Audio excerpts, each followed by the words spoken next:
Thank you all. It's really great to be here. It's a great conference. I'm learning a lot from the other research papers. And at the risk of sounding presumptuous, I'm going to request the organizers to invite me for next year's conference even before I deliver my talk. So, yeah. So this paper is joint work with Taylor Begley, who's at Washington University in St. Louis.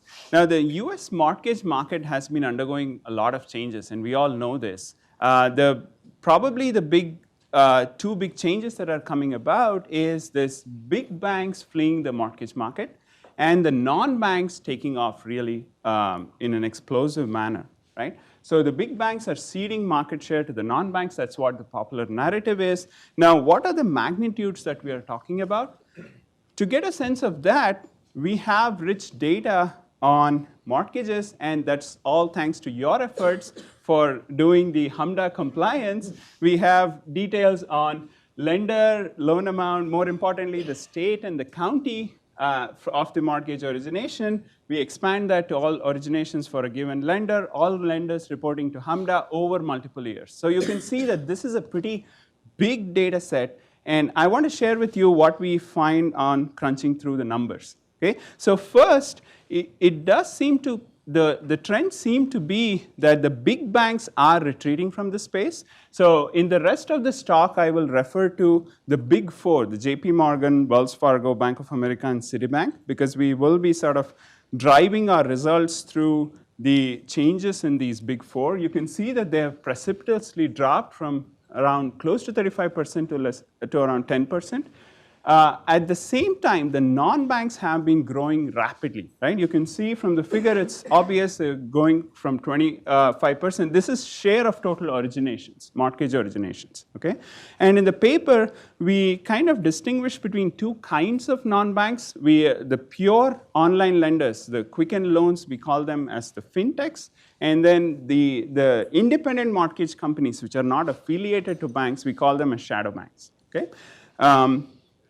Now, if you look at this figure, it seems that there is like a pure transfer, right, from the big banks to the non-banks. This is where we come in and ask the question as, is this the whole story? Now, why is it that the big banks are declining? It's not hard to imagine because this is coming up right after the financial crisis. And we know there was Dodd-Frank, there was stress test, regulatory burden was high, and not to mention fines.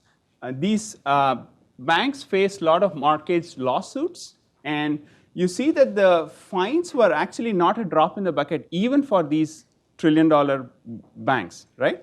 So there is growing evidence that fines and regulatory burden is driving these big banks out, and given that there is this regulatory burden, it's not hard to understand why the non-banks are increasing in this space, right? Because from a non-bank's perspective, this is just regulatory arbitrage, yes? So the non-banks can exploit the fact that they don't have the same incidence of regulatory burden, plus there is technological improvements.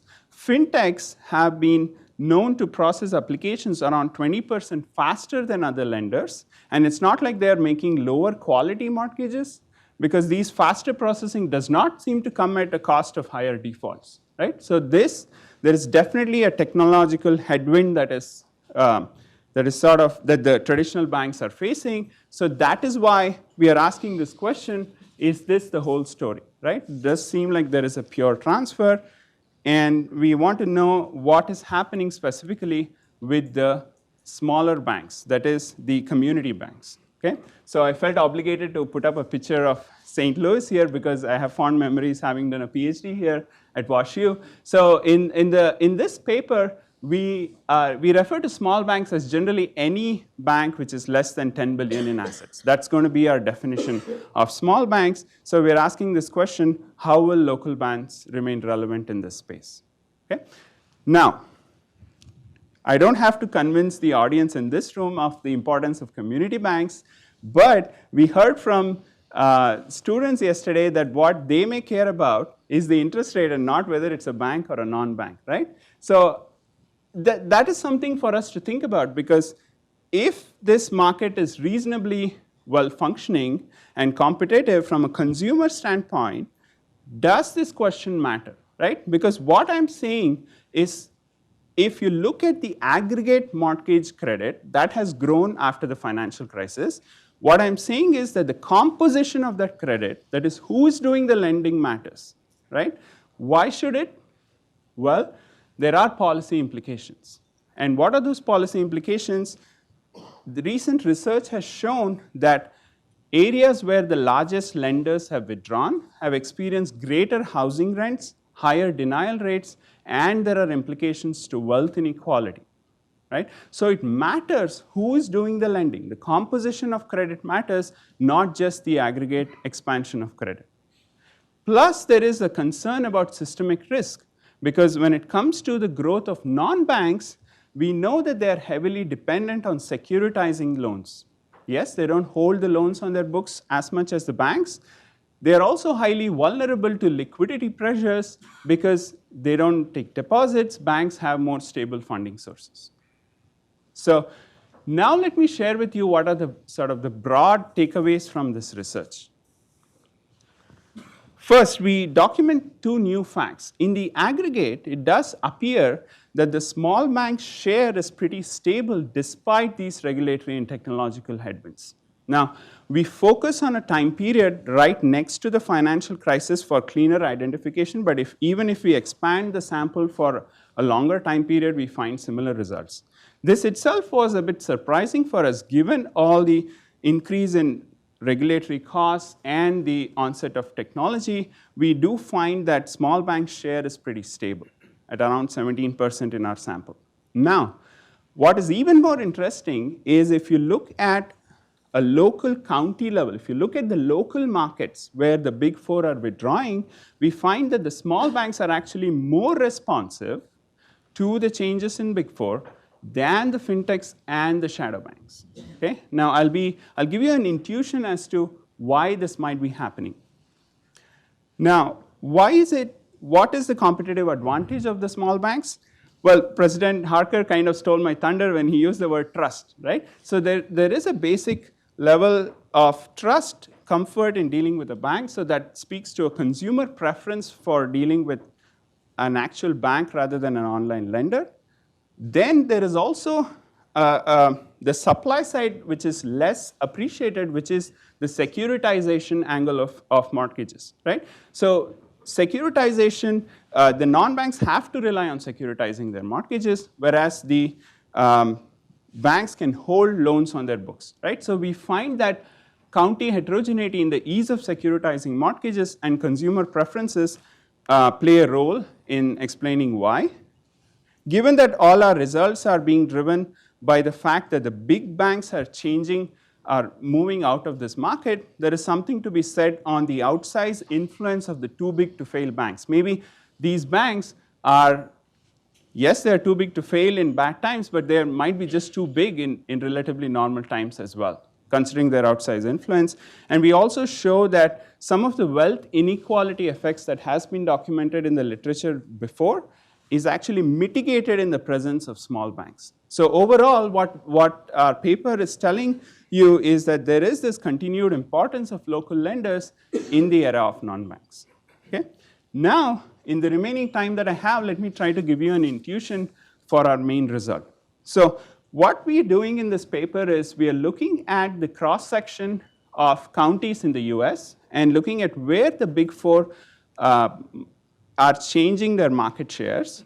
And you can see from the dark blue and the blues are where they are decreasing their market shares, and the dark reds is where it's slightly increasing.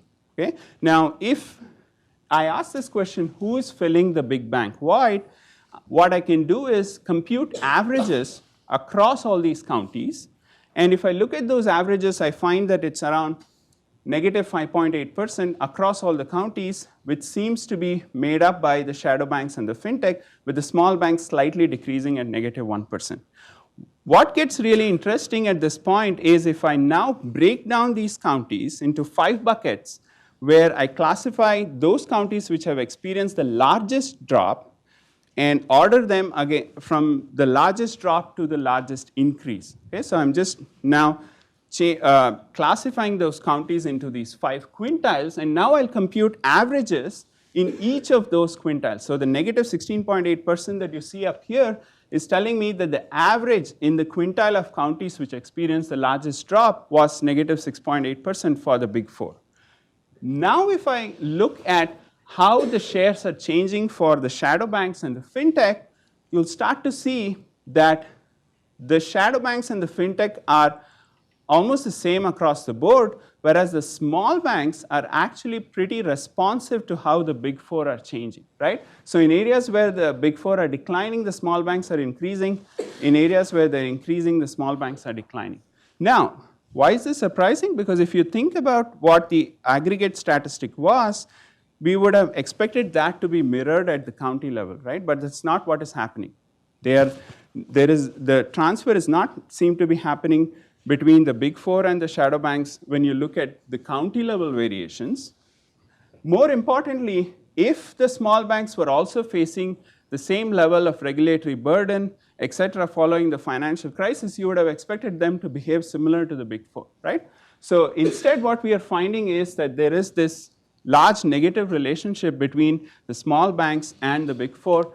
This is also confirmed in a more formal regression analysis where we control for county characteristics and a host of other factors which I won't get in the interest of time.